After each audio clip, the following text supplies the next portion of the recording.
Before we start with today's video, I wanted to share something with you. I am saving up for an overseas family holiday, and I really want to get on top of my expenses. Well, today's sponsor, Rocket Money, is here to help. This personal finance app allows you to manage subscriptions, lower bills, make a custom budget, and grow your savings, all in one place. I love using Rocket Money to firstly save money. Rocket Money has helped its customers save up to $740 a year when you use all of the app's premium features. They have also helped customers save over $500 million in canceled subscriptions. I also use the app to set budgets. With Rocket Money, you can create a customized budget in seconds. The app shows you where your money is going at all times and identifies top spending categories with insights on how you can stay within your budget better. Rocket Money will notify you about upcoming charges or when your balance is low to help you avoid overdrafts and late fees. To save more and spend less, join the over 5 million members using Rocket Money today. Go to rocketmoney.com/criminalcore or click the link in the description to get started for free. In a quiet Nebraska town, a young girl's life was violently cut short over 5 decades ago.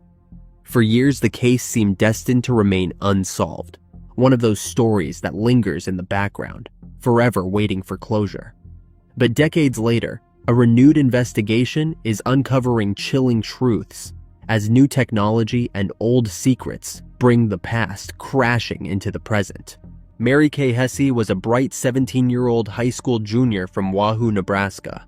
On the evening of March 25, 1969, Mary Kay left her home around 5 p.m., a typical time for her to run errands or meet friends. She walked alone to the corner of 5th and Linden Streets, a short distance from her house, likely heading to a familiar destination. Her parents had no reason to suspect anything was amiss as she left. As the hours passed, there was no sign of Mary Kay returning home. Her parents grew worried, and by late evening, they reported her missing. The small town of Wahoo was used to its peaceful routine, and the idea of something so sinister happening to one of their own seemed impossible. But the next morning, a local farmer driving along a rural county road spotted an unusual sight: school books scattered across the road. He stopped his truck to investigate and was horrified to discover the body of Mary Kay lying in a roadside ditch. As the authorities arrived, the scene was both disturbing and puzzling. Her shoes, oddly enough, were found nearby, but she was fully clothed. Her body was found about 3.5 miles southeast of Wahoo, well outside the city limits. It was clear to investigators that Mary Kay had been driven out of town and discarded like trash. But why? An autopsy soon revealed that Mary Kay had been brutally attacked. She had suffered multiple stab wounds to her torso, a clear indication that a violent struggle had taken place. The weapon was never recovered, leaving law enforcement with a sense of helplessness. No one knew who could have committed such a savage crime. There were no obvious leads, no signs of assault, and no clear motive. Despite the many interviews, tips from citizens, and the countless hours spent investigating, the case would grow colder and colder, and the perpetrator's identity would remain a mystery. The town of Wahoo was shaken, but time passed, and the tragedy became just another cold case, until decades later, when a breakthrough brought new hope to the investigation. The turning point came 50 years after Mary Kay Heese's slaying, when Saunders County investigator Ted Green was tasked with reviewing the original case. Investigator Green faced a daunting task.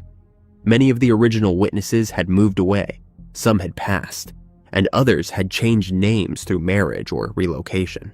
Few of the people involved in the case had social security numbers back in 1969, making them hard to trace. Undeterred by these challenges, Investigator Green used a combination of traditional detective work and modern technology to piece together crucial information. Scouring old high school yearbooks, historical society records, and public databases, he began to build a list of potential witnesses, some of whom lived in distant states or had completely changed their lives since the slaying. One of his most valuable resources was Thomson Reuters Clear, a tool that allowed him to trace individuals using a variety of identifiers, such as old job information, maiden names, or vehicle details. One of the most significant findings occurred when investigator Green re-interviewed witnesses who had been part of the original investigation. In one case, a high school classmate of the suspect had been used as an alibi in 1969, with the suspect's associate claiming that he had been with her on the night of the crime.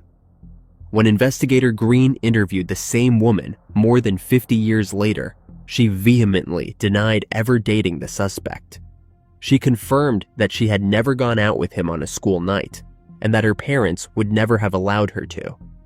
This exposed a false statement that had been accepted as truth in the original investigation.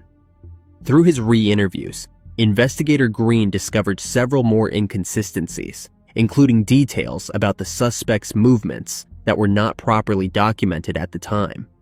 He was able to corroborate and refute parts of the initial case, revealing errors that had led to years of confusion. The most critical aspect of the investigation centered around the suspect, 77-year-old Joseph Ambrose, who had been linked to the crime since its early days and was 22 years old at the time. Ambrose had been interviewed multiple times in the past, including in 1969 and again in 1999.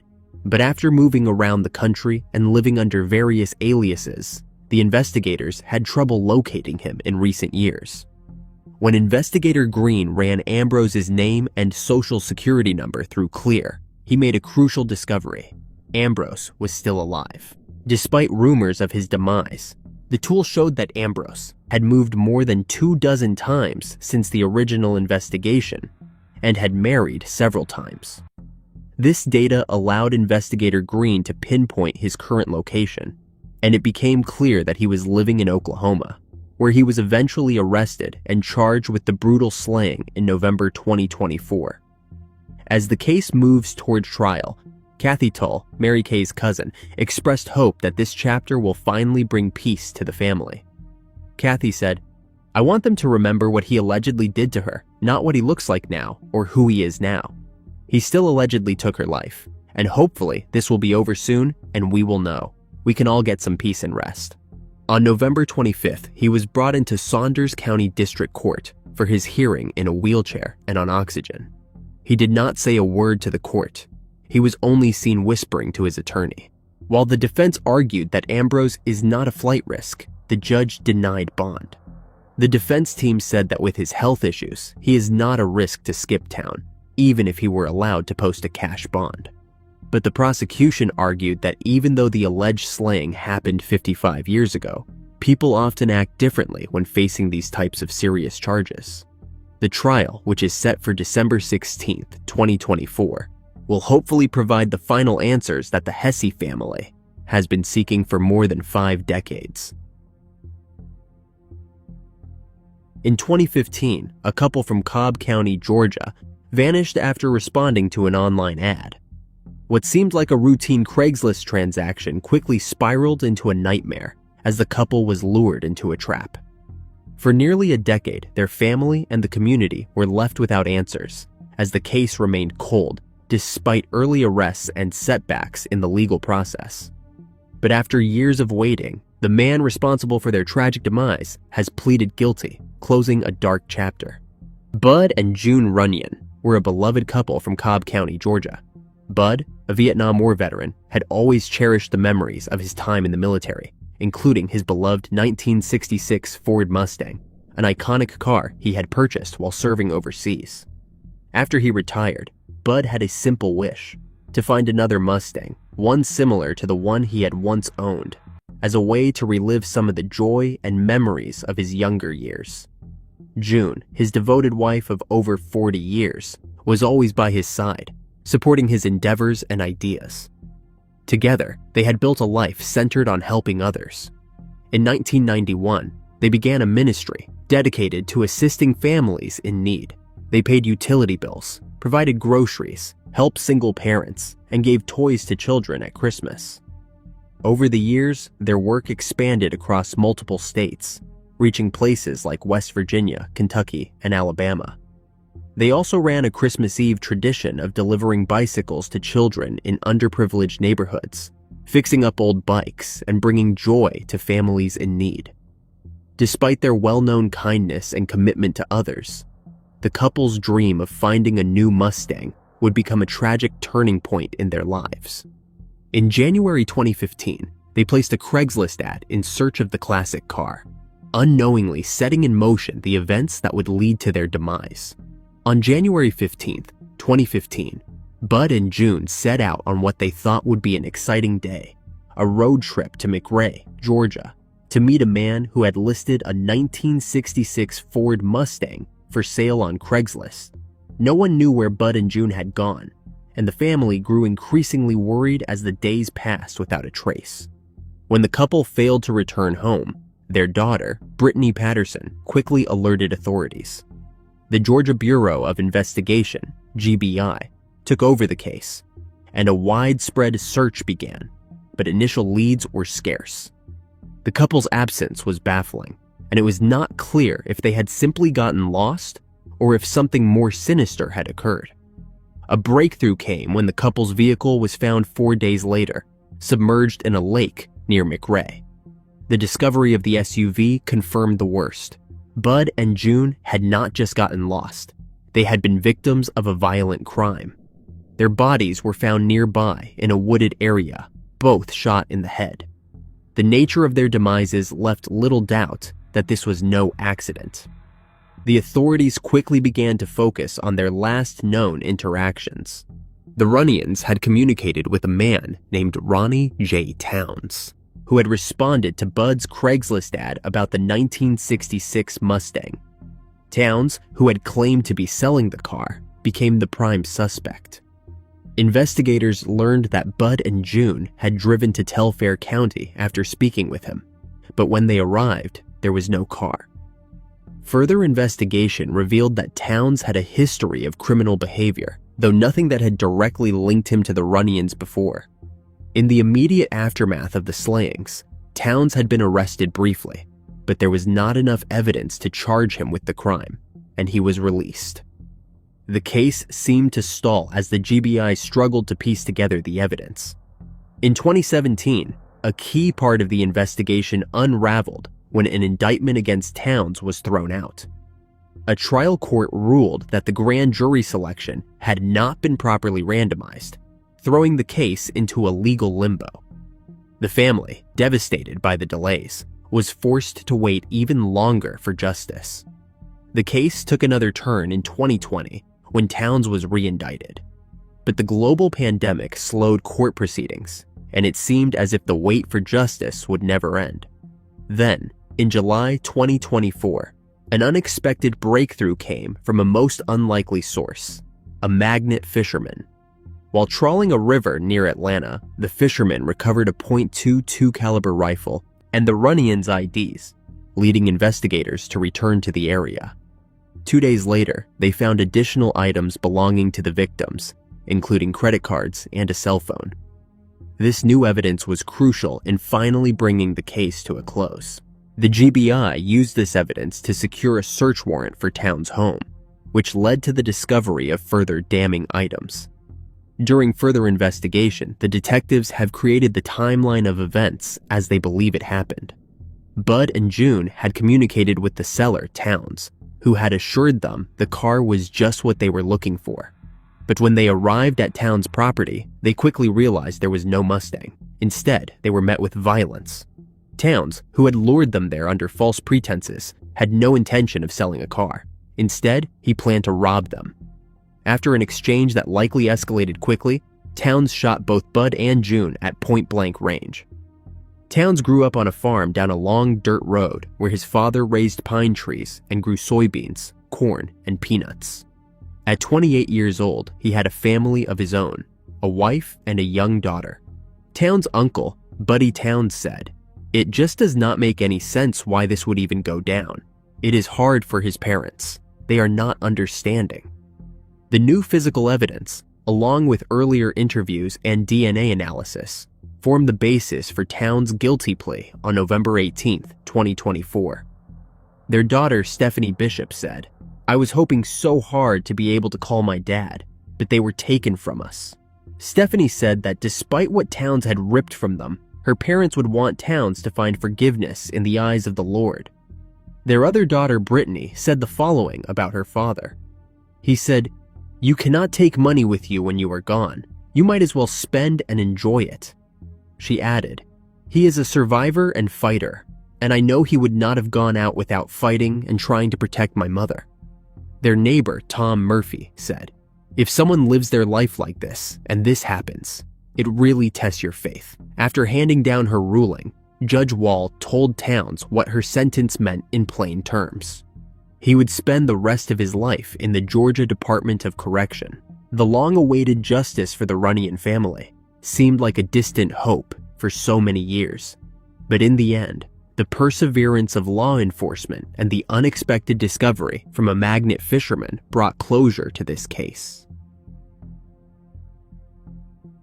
For nearly 6 decades, the brutal slaying of 75-year-old Louisa Dunne cast a dark shadow over the streets of Bristol. Discovered lifeless in her home on a summer day in 1967, her case baffled investigators and grew cold as the years passed. In a turn of events, a breakthrough in forensic science has resurrected the case, drawing new attention to one of England's oldest cold cases. Louisa Dunne was born in the early 1890s. Her first marriage was to Teddy Parker, a respected city councilor. Louisa was expected to take on the esteemed role of mayoress, but that vision was cut short when Teddy passed away unexpectedly, leaving Louisa widowed and her dreams unrealized. In time, she found companionship again, marrying John Dunne, a night watchman. Their life together was simpler but stable, giving Louisa a sense of security after her earlier loss. Tragically, this stability was also fleeting. John too passed away, his end leaving her a widow for the second time. Without the presence of family or close companions, Louisa gradually withdrew from public life. Once active in Bristol's social circles, neighbors described Louisa as a quiet, solitary woman by the 1960s, choosing to retreat into the confines of her home on Britannia Road in Easton. It was inside this modest home that Louisa's life would come to a shocking and violent end. It was late June 1967, and Britannia Road carried on as usual. Though 75-year-old Louisa was in many ways a recluse, her house remained unusually still. Neighbors became concerned when they had not seen Louisa for some time. One neighbor decided to check in on her.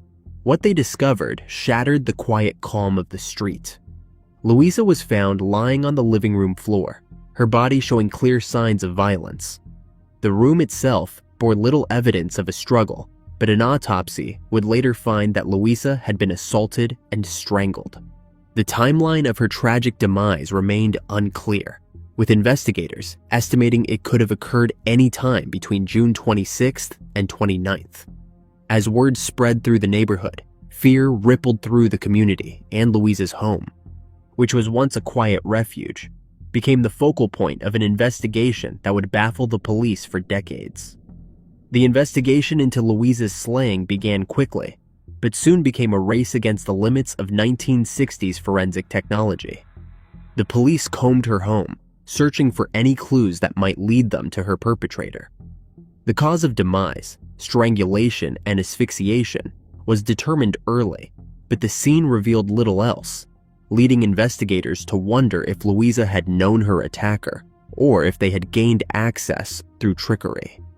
The detectives interviewed neighbors and nearby residents, hoping someone might have seen or heard something unusual in the days leading up to her end. The items collected from the scene, including fibers and other trace materials, provided no immediate breakthroughs. As the days turned into weeks, public interest in the case remained high. Louisa's tragic slaying dominated local headlines, sparking fear across the community and putting pressure on Avon and Somerset police. Theories circulated, but leads dried up, and without modern forensic tools, the investigators found themselves at an impasse. By the end of 1967, the trail had gone cold. The case was shelved but not forgotten, filed away among the growing list of unsolved slayings. The breakthrough finally came in 2023, more than half a century after Louisa Dunne's slaying. Avon and Somerset police, as part of a renewed focus on cold cases, began re-examining the evidence from that long-forgotten investigation. Advances in forensic science, particularly in DNA analysis, offered hope that the technology unavailable in 1967 might finally shed light on the mystery. Forensic experts meticulously reviewed items preserved from the crime scene, and they were able to detect traces that would have been invisible to investigators decades earlier. A piece of evidence gave them a crucial DNA profile. Investigators turned to modern databases and genealogy tools, piecing together connections that led them to an unexpected suspect. In November 2024, the police arrested 92-year-old Ryland Headley, a man living in Ipswich who had been in his 30s at the time of the crime. The DNA evidence linked him directly to the scene of the crime, and the long, cold case was suddenly pushed back into the spotlight. The arrest marked a historic moment, not only for the Dunne family, but for law enforcement. It was the oldest cold case in Avon and Somerset Police's history to result in charges, in large part thanks to the determination of investigators who refused to let Louisa's story fade into obscurity. A plea and trial preparation hearing were fixed for February 14, 2025. No application for bail was made. Headley's trial will start on June 16, 2025. In the summer of 1986, a woman's body was discovered floating in Lake Pontchartrain, just off the shore of Slidell, Louisiana. With no identification and few clues, she became known only as Lake Lady Jane Doe. Her end was ruled a slaying, but for years, her identity and the truth behind it remained a mystery. The case grew cold, despite countless efforts from law enforcement, public appeals, and advances in forensic science. It was not until 38 years later that a breakthrough would reveal the woman's name. In June of 1986, a fisherman stumbled upon a body floating in Lake Pontchartrain, just off the coast of Slidell, Louisiana, near the I-10 twin-span bridges. The authorities quickly responded, and the body was recovered. The victim, a young woman estimated to be in her 20s or early 30s, was discovered to have been the victim of a slaying.